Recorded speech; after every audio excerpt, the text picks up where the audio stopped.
Então, 2023 acabou, já estamos no ano de 2024. Se alguém perguntar para mim como que foi o meu ano de 2023, eu facilmente responderia não sei. Foi um ano muito esquisito para mim. Basicamente, o meu ano começou em 12 de novembro. A partir do dia 12 de novembro, depois que eu realizei um grande sonho meu, eu fiquei mais animada, fiquei mais motivada. Foi um ano bem morno, bem assim, tipo, não foi um ano ruim.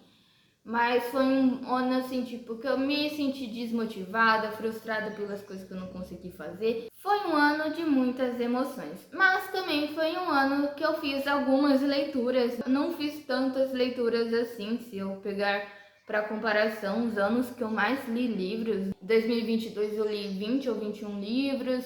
Em 2021 eu li 42 e em 2020 eu li 40 livros, né? Então, se for parar para pensar nesses últimos anos, eu realmente não li tanto livro assim. Então, esse ano, na verdade, eu li 14 livros. Eu também li os capítulos de One Piece que foram saindo durante o ano, então acho que conta um pouquinho. Eu comecei outros livros, não terminei, acho que vou terminar nesse ano de 2024. Tem vários, inclusive, acho que eu vou fazer um vídeo mais curto falando sobre esses livros que eu comecei e não terminei. Diante dessas leituras que eu fiz, eu resolvi vir trazer um ranking com vocês, né? Porque eu tenho os livros que eu li aqui, mas eu vou ranquear com vocês do pior ao melhor livro que eu li nesse ano de 2023. No geral, foram leituras positivas e acho que só um livro talvez tenha deixado a desejar. E também vou fazer uma menção honrosa ao livro que eu abandonei esse ano. Na verdade, eu abandonei 2 livros esse ano, mas teve um deles que, assim, tipo, é tão ruim, mas tão ruim que eu precisava comentar ele com vocês. Vou falar de Judas, que é um livro de uma autora independente, da Larissa Abreu. Ele prometia bastante coisa legal, só que assim, tipo, nossa, entregou nada, sabe? Um livro realmente ruim. E não tô falando nem pelo plot, né? Porque é um dark romance, fala sobre uma freira que vai morar no mosteiro e ela acaba encontrando o padre é super bonito lá e eles acabam se apaixonando e tendo relações ali, tendo intimidades ali, né? Não é nem por isso que o livro é ruim. Até porque, se a gente for pegar histórias de padres que se apaixonam, aqui no Brasil mesmo a gente tem várias que são muito boas. Gente, a gente tem Hilda Furacão e Santo Maltos. Não vi a minissérie completa, né? Só vi no YouTube cenas dos dois personagens, uma história assim, tipo, bem resumida assim, sabe? E, gente, que casal! Mas a questão é o seguinte, o livro, ele é ruim porque ele é mal escrito ortograficamente, gramaticalmente falando, ele é realmente mal escrito. Existem livros na nossa literatura que realmente eles intencionalmente têm a ortografia, têm a gramática erradas, né? Tipo, Guimarães Rosa escreveu vários livros assim, e tem vários outros autores que escrevem os livros, uma escrita mais informal, mas só que meio que contextualizando a história, né, o cenário do livro, os personagens que estão sendo tratados ali. Tem autores que intencionalmente fazem isso, mas esse livro não é esse caso, sabe? Ele realmente é mal escrito, mas além disso, ele é um livro que enrola bastante, enche muita linguiça, volta nas mesmas coisas, sabe? Assim, tipo, ele anda e dá voltas, para no mesmo lugar, e assim, tipo, tem várias cenas, vários momentos ali que são muito repetitivos e que são chatos. E também é um livro que promete demais, principalmente cenas hot, cenas quentes e tal. E quando chega a cena, assim, primeiro que é bem slow burn, né, bem devagar para chegar no momento certo. Segundo, quando chega, prometeu tanto, mas assim, tipo, é uma cena tão horrível. Enfim, gente, esse livro ele é muito ruim. E assim, tipo, o pior é que a autora parece ser muito gente boa, parece ser uma pessoa super legal, próxima dos leitores também, né? Mas realmente acho que precisa de uma correção ou de uma editada melhorzinha naquele livro. Mas enfim, vamos falar de fato dos livros que eu li nesse ano. Não vou colocar nessa lista One Piece, porque se for colocar ele vai ficar em primeiro lugar, porque é a minha história favorita da vida. Então não tem como colocar One Piece aqui. Então eu vou falar realmente dos outros livros que eu li nesse ano. E aí, então, pegando aqui a minha listinha dos livros que eu li nesse ano, em 14º lugar eu vou colocar O Grande Deus Pan. Esse foi um livro que eu li na maratona de Halloween 2kg, né, que é um aplicativo voltado para leituras, né, eles oferecem vários livros, é um aplicativo bem legal. Sempre eu tô resgatando livros, pegando e-books gratuitos e tudo mais.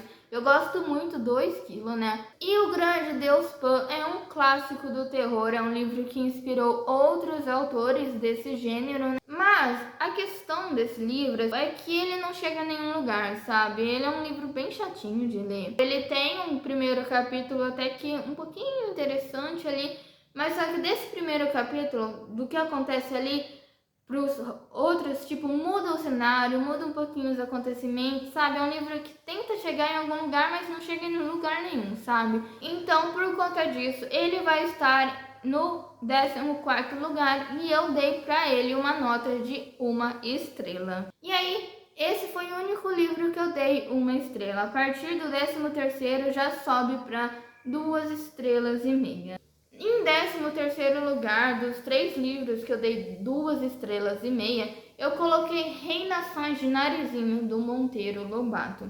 O Sítio do Pica-Pau Amarelo foi uma história que me acompanhou a infância inteira e eu acho que sempre vai me acompanhar, mas exclusivamente a série que a Globo produziu ali, lá no começo dos anos 2000. Aquela série ali, gente, eu fiquei encantada, eu amava o Sítio do Pica-Pau Amarelo. Eu acho que eu gosto de folclore atualmente por conta do Sítio do Pica-Pau Amarelo. Os personagens ali, a Emília, o Pedrinho e a Narizinho, foram os primeiros amigos imaginários que eu já tive na minha vida. E eu tenho muita ligação com os sítios. Eu amava a fantasia criada ali no Sítio do Pica-Pau Amarelo. Na verdade, esse daqui foi uma releitura. Eu já tinha lido Reinações de Narizinho, eu acho que na época que eu li a primeira vez eu tinha gostado, só que relendo ele, acho que tem algumas questões aqui que me fizeram dar essa nota para ele. O primeiro desses motivos é o fato de que o Monteiro Lobato era uma pessoa racista e ele mostrava esse preconceito dele nos livros. Eu até meio que defendo um pouco essa questão de separar autor de obra, porque às vezes tem histórias que realmente fizeram parte da nossa infância, fez com que a gente aprendesse alguma coisa, tirasse alguma lição daquilo, né? Mas nesse caso aqui, tem vários trechos que tem esses termos, dá para perceber o preconceito neles, sabe? E outro motivo também é o fato de que existe uma diferença gritante entre o livro e a série que a gente assistiu ali no começo dos anos 2000. A criação daquela época era bem mais fria, né? E o livro ele acaba sendo um pouquinho mais frio por conta disso. Alguns personagens, a forma como alguns desaparecem ali, alguns morrem ali também, assim, tipo, você fica, meu Deus, será que isso daqui era para criança mesmo? E aí, em 12º lugar, vai ficar O Casal que Mora ao Lado. Esse livro, eu achava que ele era muito ruim, porque eu não sei na onde que eu vi gente detonando esse livro. E ele nem é tão ruim assim, sabe? Ele é um livro que me fez passar um tempo, é um livro que, assim, tipo, eu fiquei matutando ali, quem será que é o suspeito? Quem que é a pessoa que sequestrou a menina, né? Porque o que acontece nesse livro? Um casal, eles vão jantar ali na casa do vizinho ao lado e eles deixam a filha bebê dormindo sozinha. E é lógico que de meia em meia hora, de tempos em tempos, eles vão ali ver se tá tudo ok com a filha, né? E a casa é do lado, né? Então até que tá ok ir jantar na casa do casal ao lado. Só que aí quando o jantar acaba e eles voltam para casa, a menina desapareceu. Eles ficam transtornados, chamam a polícia, a mídia cai em cima deles e tem muitas questões psicológicas também que a mãe acaba enfrentando, né? Porque ela é mãe e tudo mais, tem todas as questões da maternidade que já estavam afetando a cabeça dela, depois do desaparecimento da filha afetou ainda mais, e assim, tipo, ela sabe que a mídia vai cair matando em cima dela, porque, ai, como que uma pessoa deixa uma criança ali sozinha e não cuida dela e vai jantar na casa dos outros, né? Esse é o livro que eu deixei ele em 12º lugar. Eu não achei ele tão ruim assim, como eu disse. Ele me fez passar o tempo. Eu li ele acho que em 1 ou 2 dias, sabe? Então, assim, tipo, foi um bom livro para passar o tempo. Foi um bom livro para se divertir. Foi um bom livro para ficar vendo o problema dos outros, se eu posso assim dizer. E aí, então, em 11º lugar, eu vou colocar Eu Sei o que Vocês Fizeram no Verão Passado. Esse é um livro que inspirou um dos grandes clássicos do terror no cinema, né, que no caso é o filme Eu Sei o que Vocês Fizeram no Verão Passado, que teve uns 2 filmes além dele, né? Também teve uma série recentemente no Prime Video, uma série até meio ruinzinha que eu abandonei e a série mesmo foi cancelada. Mas esse livro, assim, tipo, ele entra na mesma questão de O Casal que Mora ao Lado. Ele foi divertido de ler, sabe? Assim, tipo, eu li ele em um dia, eu fiquei um pouquinho viciadinha ali nele. Foi interessante ver tudo que aconteceu ali, tentar descobrir quem que era o assassino e tudo mais. Foi bem legal nessa questão. Eu dei 2,5 estrelas para ele, mas talvez ele merecesse uma 3 estrelas. Esse é um livro que fala sobre um grupo de jovens, 4 jovens, né, que ao voltar de uma festa, eles acabam causando uma tragédia. Eles, sem querer, causam um acidente ali, né, e eles não prestam socorro, fogem, e assim, tipo, não faz nada pela vítima. E aí, 1 ano depois desse acontecimento, né, esses jovens acabam recebendo bilhetes e ameaças, né, de alguém que diz saber o que eles fizeram no verão passado. Cada um tem um tipo de característica diferente, sabe? Tem a protagonista, que eu acho que é a mais protagonista, no caso, que é a Julie, que é certinha.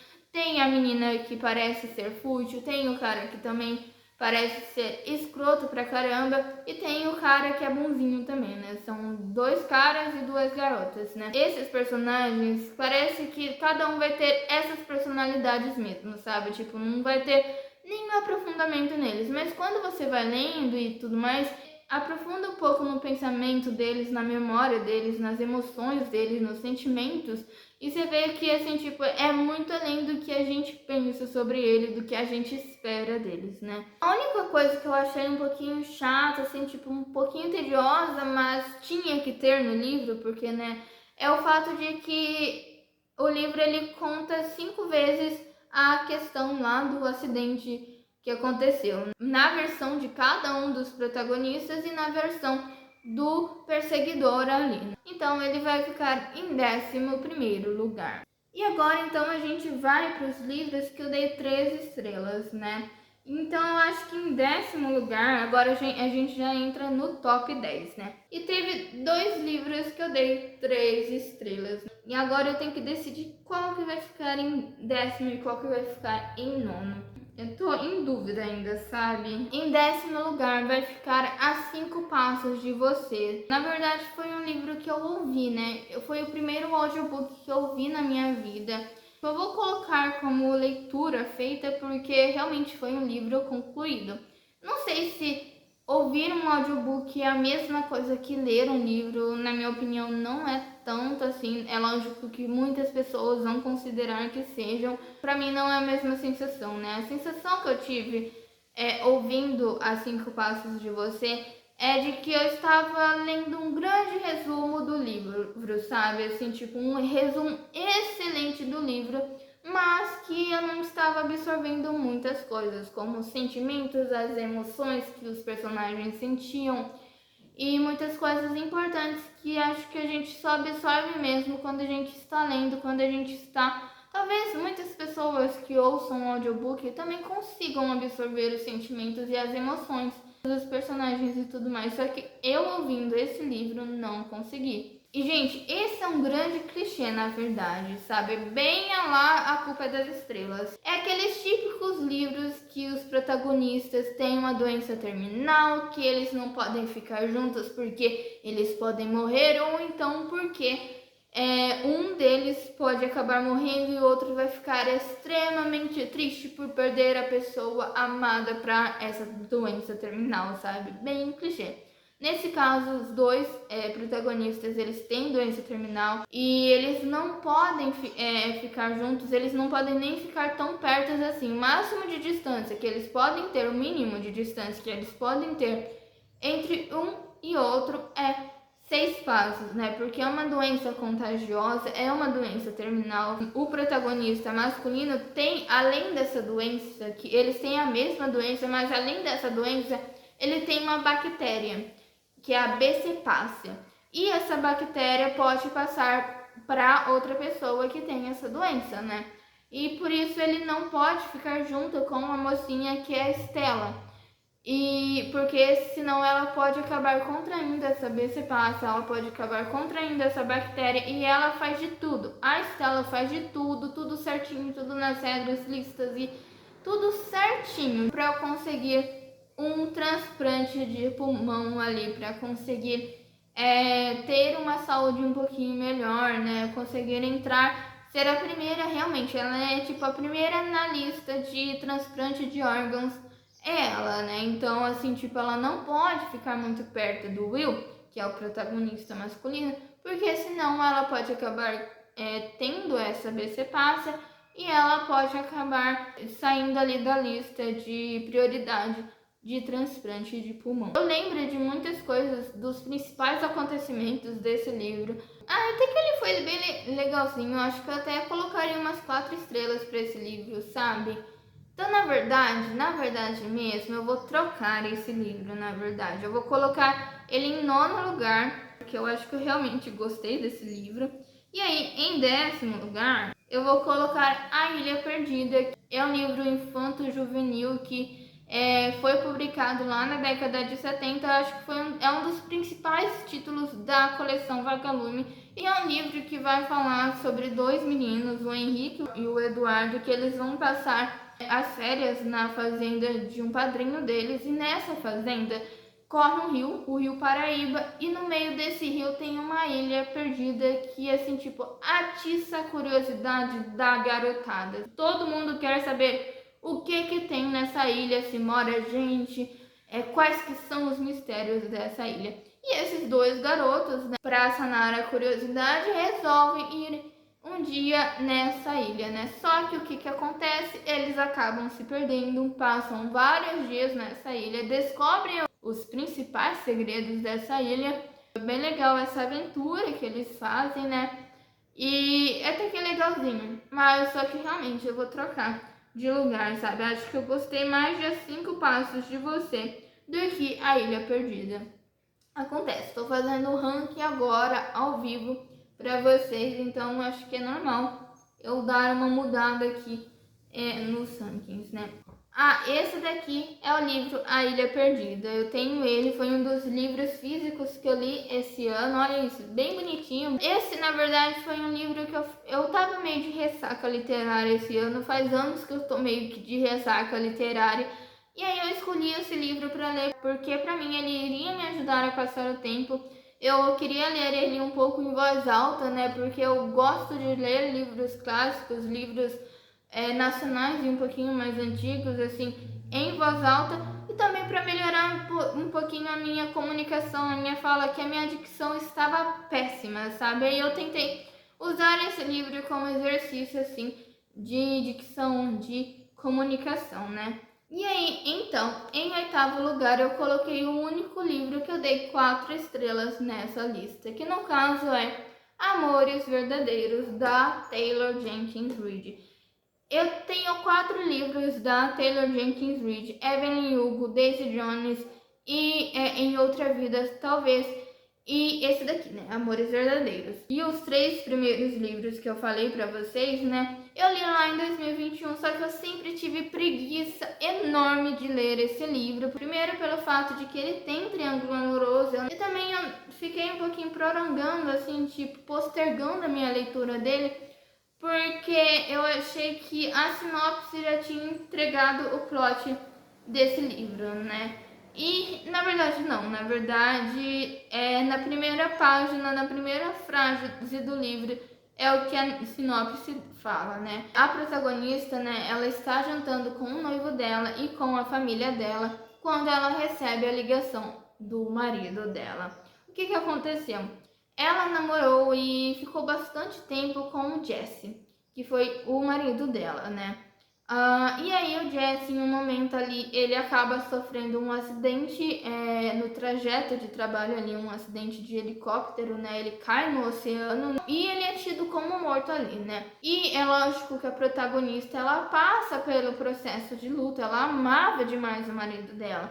Mas em algum momento ela vai ter que se reerguer, em algum momento ela vai ter que trazer um sentido para a vida dela. E aí que ela começa a conversar com o Sam, e aí que eles começam a sair e ficam noivos. É um livro sobre rumo, sabe? Direções que a gente precisa dar para nossa vida, sobre entender que a gente pode mudar também, sabe? De vez em quando, a gente pode mudar as nossas prioridades e sonhos de vida. E aí, então, agora sobre os livros que eu dei 5 estrelas. Eu vou ficar muito ferrada agora, porque eu sou tão indecisa. Então, eu acho que em top 7 vai ficar esse livro aqui, O Bem Amado, do Dias Gomes. Eu sou uma pessoa que é fascinada por livros nacionais. Não por qualquer livro nacional, mas por clássicos nacionais.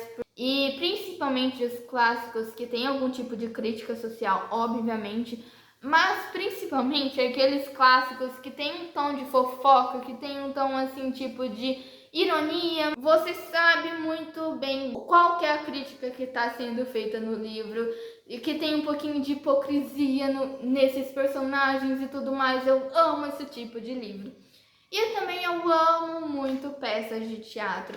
E esse livro aqui, ele vai falar sobre um prefeito de um vilarejo bem pequenininho ali da Bahia, que ele acaba sendo eleito com a proposta de que vai inaugurar um cemitério, vai construir um cemitério. Não tinha um cemitério nesse vilarejo, né? Mas o que acontece? Ele é eleito, né? E ele constrói o cemitério, só que ninguém morre para que esse cemitério seja inaugurado. O lugar é tão pacífico, ele é tão calmo, tão tranquilo que nem doença o povo morre, assim, tipo, ninguém morre de nada, não tem crime, não tem nada. É um lugar bem pacífico mesmo. E aí vai construindo, né, essa história em volta de ele precisa que esse cemitério seja inaugurado, ele precisa arranjar alguma morte, alguma pessoa ali para ser o primeiro defunto daquele cemitério. Mas muitas coisas acontecem. E o final, ele tem uma reviravolta, mas é uma reviravolta que você já induz que vai acontecer. E eu sou muito fã de livros nacionais que tem esse tipo de teor aqui, que são nesse estilo aqui. E aí, em sexto lugar, vai ficar Do Átomo ao Buraco Negro. Esse é um livro que eu comecei a ler em 2022 e terminei em janeiro de 2023. E esse é um livro de não ficção que vai falar para leigos, né, de uma forma bem simples. Eu sou leiga nesse assunto. Elementos que estão presentes no universo, né? No átomo, que é a menor parte da matéria, até grandes eventos astronômicos e grandes astros, né, como buracos negros, galáxias e muita coisa. E é muito interessante esse livro. Eu queria ter trazido uns conteúdos bem legais sobre esse livro aqui no canal, mas acabei procrastinando demais e não consegui trazer esses conteúdos. Mas se vocês quiserem, eu posso trazer um resumo desse livro para vocês, né? Comentem aí se vocês querem um resumo de Do Átomo ao Buraco Negro. Eu li ele no Kindle Unlimited. Eu acho que eu já sei meu top 5, hein? Eu acho que eu já sei como que vai ser, mas não tenho tanta certeza assim. Eu sei que em quinto lugar vai ficar Arlindo, que é uma HQ nacional muito bonitinha, muito fofinha, que eu amei demais, da Ilustralu. Eu tenho um resumo dessa HQ. Eu quero trazer mais resumos de outros livros para vocês, mas eu inaugurei, né, esse tipo de conteúdo com Arlindo. A Lindo vai falar sobre um adolescente que está fazendo as suas descobertas ali dessa fase, né? Ele está descobrindo as suas paixões, ele está indo em festas, bebendo, tendo algumas decepções, algumas desilusões, vivendo ali na escola, né? Tipo, tendo que enfrentar alguns valentões, assim, tipo, bem típico dessa época da vida, né? E esse é um livro que também tem nostalgias, né? Porque ele se ambienta em 2007. E tem vários elementos dessa época, né? Como músicas de Sandy Júnior, Lan House, filmes em locadoras e muitas coisas, e até mesmo vivências típicas dessa época também. É um livro que tem um romance LGBT, né? O protagonista ele é gay e fala também sobre inclusão, fala também sobre representatividade, então ele é muito importante. Além de fofo, ele é muito importante. Eu amei demais, de paixão, assim, tipo, eu queria muito o livro físico, mas por enquanto não vou estar tendo ele, mas eu amei. Eu já sei o meu primeiro lugar, eu já sei qual que é, não tem como não ser outro livro, porque eu sou apaixonada por ele, mas eu tenho que saber qual que é o meu segundo, terceiro e quarto lugar. Eu não sei. Em quarto lugar eu vou colocar esse daqui, que no caso é Emma, da Jane Austen. Será? Será que em quarto lugar? Ai, que dúvida. Eu gostei muito de Emma, sabe? Mas eu também gostei muito dos outros. Ai, vai ser. Não. É que eu sou muito fã de Emma. É que esses daqui, o primeiro realmente ele destoa um pouquinho dos que eu gosto, assim, tipo e tudo mais. Só que o segundo, o terceiro e o quarto livros, eles vão estar meio que pareados ali, sabe? Tipo, meio de igual para igual. Mas eu preciso colocar esse daqui em quarto lugar, vai ser Emma. Talvez ele fique em quarto lugar por um simples fato, que é o fato de que, nossa, ele é muito longo, e assim, tipo, por ele ser clássico e ter sido escrito lá em 1800 e bolinha e tudo mais, meu Deus do céu, sabe, assim, tipo, fala, chega em algum lugar, mas demora pra chegar nesse lugar, sabe, tipo, romance mesmo, tão slow burn, assim, tipo, que, meu Deus do céu, eu sei que ela que foi a pioneira, é a grande fonte de inspiração, né, de vários romances clichês que a gente tem aqui, né, a Jane Austen, mas, gente do céu, assim, tipo, o casal principal, lógico que eu amo eles, porque cada vez que eles interagiam um com o outro, assim, tipo, ficava, ai, que fofinho, ai, um friozinho na barriga, sabe, amo demais. Entre essas interações, tinham vários acontecimentos, tinha muita coisa, eu amo que a Jane Austen, ela não coloca só romance, ela coloca a vida inteira, ou pelo menos parte dessa vida da protagonista, né? Em Orgulho e Preconceito foi assim, agora em Emma é assim também. A Emma, eu gostei muito dela, gostei muito da personalidade dela e tal. Ela é fofoqueira, gente, ela é futriqueira, interferindo na vida dos outros. E esse é um livro bem bonito, né? E, gente, olha isso. Olha isso pra quem gosta de quebrar lombada. Não precisa quebrar lombada, olha isso, ó. Um livro da Martins Claret, capa dura, sendo aberto de uma forma super tranquila, gente. Não precisa quebrar lombada. Olha isso. Não precisa, olha. Eu lia tranquilamente esse livro, a mesma coisa. Esse daqui é tão molinho que nem precisa também. Esse daqui é a mesma coisa, gente. Não precisa quebrar lombada. Olha isso. Ó, a lombada, ela tá lindinha. Esse daqui já tá todo detonado, mas é que veio assim, né? Mas também, gente, esse daqui nem lombada quebrada tem também. Ó, pra que quebrar lombada? Leia normalmente o seu livro. Ele vai estar abrindo de forma certa, sabe? Ele vai estar, sabe? Não precisa... Eu achei tão tonto esse negócio, gente. Desculpa, gente, mas eu achei tão tonto. Eu ficava vendo essas trends, ai, de quebrar lombada, ai, nossa, como que se quebra a lombada? Ai, por que você não quebra a lombada e tudo mais?